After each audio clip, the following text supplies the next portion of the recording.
같은 30대인데 누구는 서울에 아파트를 사고 또 다른 누구는 상상조차 못하는 이 현실. 대체 지금 무슨 일이 벌어지고 있는 걸까요? 오늘 그 충격적인 진실을 파헤쳐 보겠습니다. 자, 이 숫자 좀 보세요. 33.6%. 이게 뭐냐면요. 작년에 서울 아파트를 산 사람 셋 중 한 명이 바로 30대였다는 겁니다. 엄청나죠? 아니, 근데 이게 말이 되나요? 서울 아파트 평균값이 15억 원을 그냥 훌쩍 넘잖아요. 다들 영끌해도 안 된다, 30대는 이번 생에 집 사긴 글렀다, 이런 말들이 넘쳐나는데 도대체 어떻게 이런 일이 가능한 걸까요? 우리가 알던 거랑은 뭔가 좀 다른 얘기죠? 자, 바로 여기가 핵심입니다. 이 미스터리를 풀려면요, 우리가 흔히 생각하는 평균적인 30대라는 개념을 머릿속에서 그냥 지워버려야 합니다. 왜냐고요? 이 통계 안에 그런 평균은 사실상 존재하지 않거든요. 보통 집값이 감당할 만한 수준인지 볼 때 이 PIR, 그러니까 소득 대비 주택가격 비율이라는 걸 보잖아요. 근데 이게 2022년에 14.8이었는데 작년엔 10.6까지 떨어졌어요. 그럼 월급 모아서 집 사기가 좀 더 쉬워졌다는 뜻 아닌가? 이렇게 생각하기 쉽죠. 근데요, 바로 여기에 엄청난 함정이 숨어 있습니다. 네, 진실은 바로 이겁니다. 집이 싸진 게 아니에요. 집을 사는 사람들이 바뀐 겁니다. 더 정확히 말하면 아주 부유한 사람들이 시장에 들어온 거죠. 그러니까 이 PIR 하락은 그냥 통계가 만들어낸 착시 효과, 일종의 신기루였던 셈입니다. 자, 그럼 이 새로운 구매자들, 이 트렌드를 이끄는 사람들은 대체 누구일까요? 우리가 흔히 생각하는 이제 막 사회생활 시작한 그런 분들? 아니면 혼자 보는 외벌이? 절대 아닙니다. 이들은 바로 파워 커플이라고 불리는 사람들입니다. 이 그래프를 보면 격차가 그냥 한눈에 들어오죠. 보통 사람들은 이제 41살은 넘어야 첫 집을 장만하는데 이 고소득층은 보세요. 37.8세, 거의 4년이나 빨리 인생의 출발선부터가 다른 겁니다. 같은 30대인데도요. 아니, 도대체 어떻게 이렇게 빨리 집을 살 수 있는 걸까요? 비결이 뭘까요?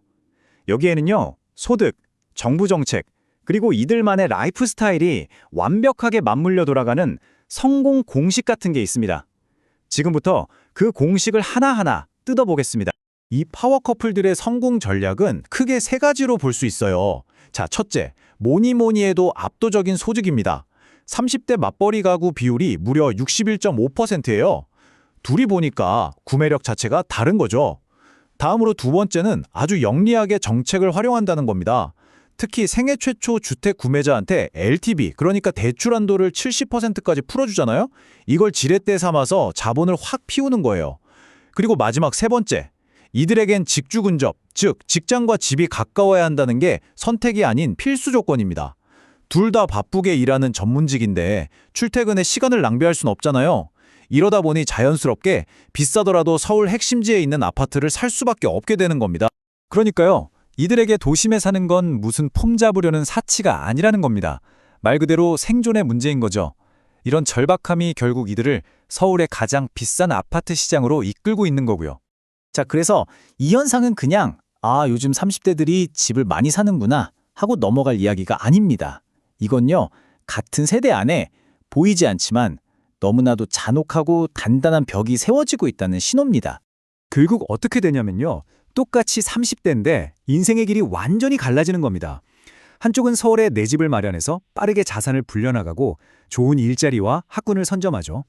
반면에 대다수는 점점 서울 외곽으로 밀려나면서 자산 형성의 기회는 멀어지고 매일 긴 통근 시간에 시달리게 되는 겁니다. 출발선이 다른 정도가 아니라 아예 다른 트랙을 달리게 되는 거죠. 그리고 이런 현실은 소셜미디어에서 더 적나라하게 드러나요. 누구는 해시태그 서울 아파트 내 집 마련 해시태그 달고 성공을 자랑하죠.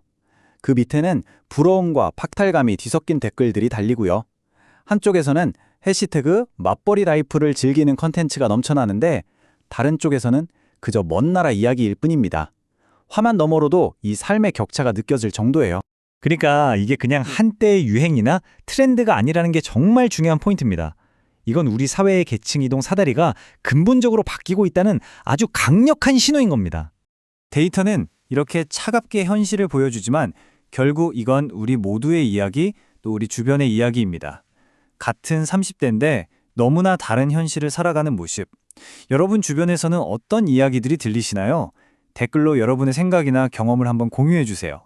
앞으로도 이렇게 우리 삶을 관통하는 중요한 현상들 더 깊이 있게 파고 들어보겠습니다. 오늘 내용이 흥미로우셨다면 잊지 말고 팔로우해 주세요.